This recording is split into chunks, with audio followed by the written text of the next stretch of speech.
So role theory is psychodrama's theory of personality. In role theory, we really find a non-pathologizing way of conceptualizing mental health and the individual. That the self is composed of all the roles that one plays in their life, and that a healthy personality has a wide enough role repertoire to shift between different roles and role behaviors to have a spontaneous and adequate response to the situation at hand. Role theory is a really simple way of conceptualizing behavior, and it provides a bridge between theater and the arts, sociology and psychology and religion, and just a really simple way of talking about parts of self. In psychodrama theory, there's 3 different types of roles, and actually 3 different selves that correspond to those categories of roles. The first are somatic roles. These are body-based roles related to physical postures, physical behaviors, and actions. These are the first roles to emerge in an individual's development as an infant.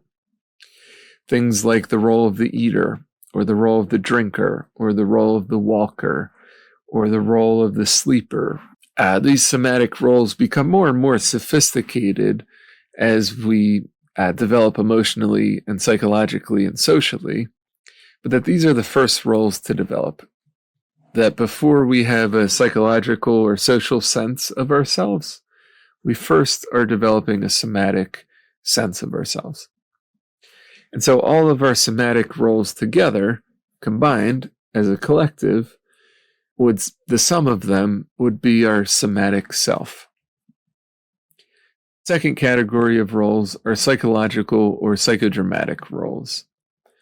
And so these are the roles within ourself, the roles within our dreams, the roles within our imagination, the roles that we act out through play or role playing.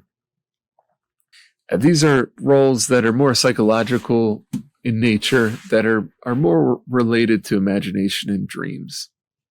Roles that we see and experience ourselves in internally.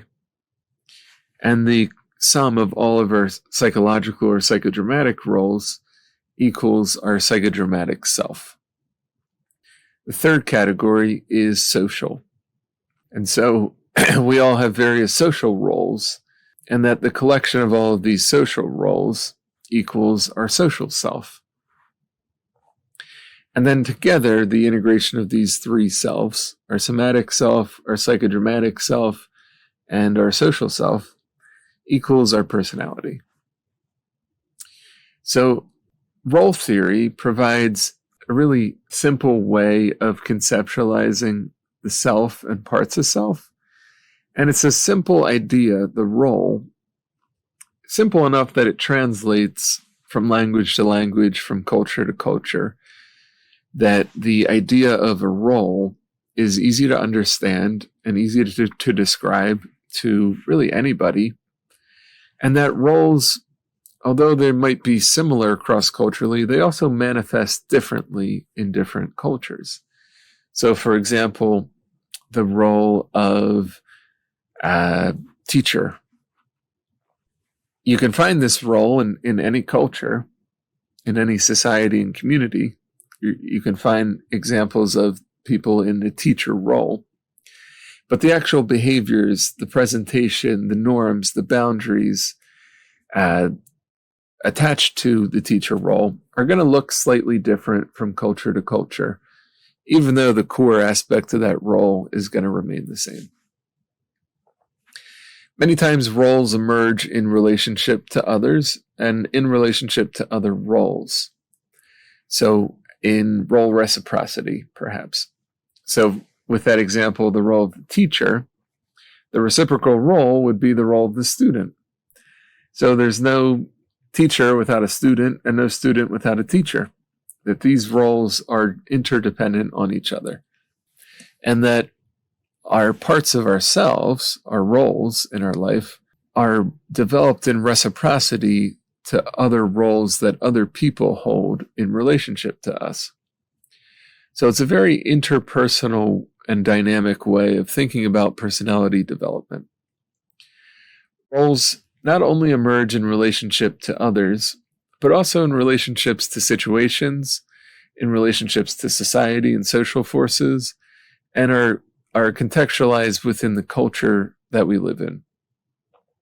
There's 3 different phases of role development. And so this is an important concept, part of role theory is role development. The first phase is role taking, the second phase is role playing, and the third phase is role creating. So in the role taking phase, this is where somebody is approaching a new role and considering stepping into a new role, starting to dip their toe into a new role. For example, if we take the role of teacher that I've been talking about, when I started moving towards this role for myself as a teacher, I was ambivalent about it. I had some resistance to it. I felt insecure and incompetent as a teacher. And I had lots of emotions I had to work out as I was in this role-taking phase. I had role models who I was mimicking and imitating, who helped me step into that role-taking as a teacher. So this is the first phase, and the dynamics emotionally, logistically, that characterize this first phase, role-taking. Next phase is role-playing. So this is after we've started to take the role, we start to find ourselves within the role and start to bring ourselves into that role. And we start to slowly, gradually tap into our spontaneity in the role. In the role-playing phase, we're able to competently hold that role. Now, we're still largely playing the role in the way that it was taught to us and the way it was role modeled to us. We're also starting to tap into some spontaneity. We're able to have adequate responses in that role. And then sometimes, for a role, we might move into the role-creating phase. So the transition from role-playing to role-creating involves accessing all of our spontaneity and creativity and expanding that role into something new, holding that role in a way that's entirely new and different than how it was taught to us and how it was role modeled to us. So, for example, after I spent some time in the role of teacher, I started to integrate different professional roles. For example, the role of being a trauma therapist, a psychodramatist, a group therapist, an organizational leader, a social worker. Integrated these roles within myself as a teacher. And I started to offer trainings and teachings and videos like this and books that integrated all of my learning into something new that hadn't been created before, a new way of holding this role of a teacher. So this would be an example of stepping into role creation. So we have role taking, role playing, and role creating. Now, it's important to note that we don't always move through all 3 phases of role development. Sometimes we stay in a role-taking phase with a role. For example, for me, the role of dancer is one that I haven't gotten past the role-taking phase. I'm a horrible dancer. I really don't like dancing. I have a ton of anxiety about dancing and lots of resistance about it. And so I'm still in this role-taking phase. Anytime I need to step into the role of dancer, I'm not really in a role-playing phase. I'm still in this role-taking phase.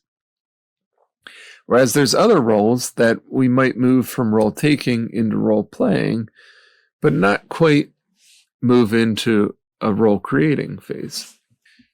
For example, sometimes there's social or systemic forces that prevent us from changing a role. A simple example of this might be if you're working in an agency and you got hired to do a specific job, agency is saying, we're going to teach you and train you how to do this job, role taking, and this is precisely how we want you to be in this role and exactly what we want you to do. Don't do anything different. So they're saying, we want you to stay in a role-playing phase. We don't want you to be creative. We don't want you to be changing the role and expanding the role. We want this role exactly like this. And so that systemic limitation would prevent somebody from moving into a role creating phase. So this is a really helpful way of conceptualizing our relationship to roles, and a helpful way of thinking about what's next in further stepping into and integrating different roles in our life, as well as helping our clients to step into and integrate new roles into their life. We also can see the emergence and development of roles through these phases in a psychodrama session or in a treatment experience for a client. So, for example, if a client's treatment goal has to do with becoming somebody who's in recovery from trauma and addiction, this is the vision that they have for themselves, their treatment goals, just generally articulated. And they might enter treatment in a role-taking phase, where they're stepping into these new roles of being a person in recovery from addiction and trauma. Maybe there's some resistance, some anxiety, some insecurity and ambivalence about stepping into these new roles, integrating these new roles into their life, into their self. And they're going to need role models, and they're going to need people to help teach them these new roles and the behaviors associated with these roles. At some point, they might move into a role-playing phase, where they're able to bring themselves into the role of somebody in recovery from addiction and trauma. In the recovery communities, they often say, fake it until you make it. Almost like, just play the role. Act as if you're somebody in recovery. Think about, what would somebody in recovery from addiction or trauma do or think or say or feel in this situation? So step into that role-taking and role-playing phase. And then this role-playing phase, oftentimes it's characterized in recovery by following really rigid norms or ideas about what recovery looks like in a very specific context or program. And then the role-creating phase would then look like creating your own personalized way or manner of being a person in recovery from addiction and trauma.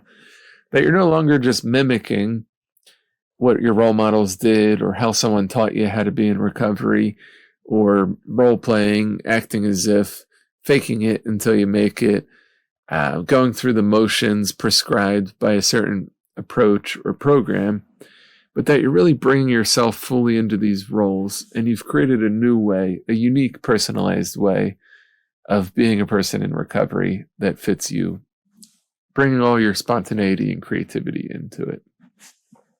So these three phases of role development can be really helpful in organizational settings, in personal and professional development, and in treatment contexts. So some questions to reflect on related to these theories. Which phase of role development am I currently in when it comes to being a trauma-informed professional? So this book is all about trauma-informed care. When you think about your development and the evolution of your process of becoming a trauma-informed professional, or even more specifically, a trauma-informed group therapist, or a trauma-informed psychodramatist, or a trauma-informed organizational leader, which phase of role development are you in? Are you role-taking? Are you in that role-playing phase? Or have you moved into a role-creating? And what might you need to do to move to the next phase?